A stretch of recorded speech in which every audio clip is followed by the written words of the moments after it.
think the biggest thing that kids or people these days lack is communication, and it has part with social media. I deleted the social media off my phone before this school year started, just so I can kind of get off of it and focus, and it ended up being a really good thing for me. But people say when you're on the phone and you're dealing with, you're on the phone constantly, you're spending all this time on looking at a screen, you think you're really connected, but you're actually more disconnected than ever because you forget about that interaction with the other person. And I think that's what people lack. And you need to be able to open up and talk about your emotions. So I think that's extremely important. You need to go in and tell people for sure. And it's actually another inroad for traffickers because we are more isolated. And what feels good? Somebody who's nice to you and takes time for you and looks you in the eye and is there, right?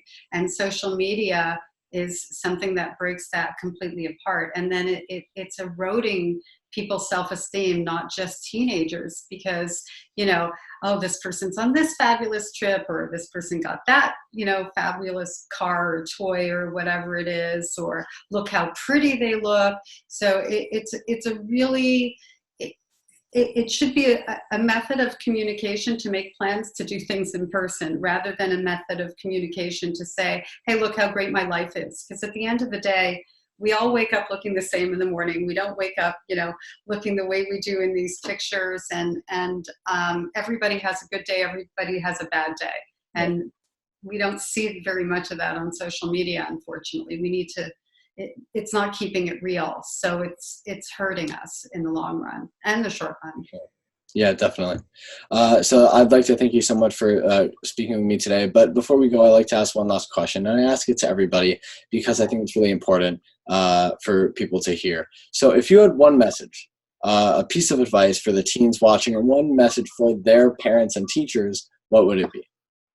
Ooh, one message. A message. A message. It only takes a moment to be kind, and just to be kind. Just to take a moment every single day and be kind to somebody, because that's something that has a nice ripple effect. And I think if we spent more time focusing on making each other feel good, we would have a lot less problems in the world. Yeah. That's awesome. Thank you so much for joining me on the Peace Summit. For more information about these topics, please visit her website, www.marniegrundman.com. Thank you so much. Thank you for having me.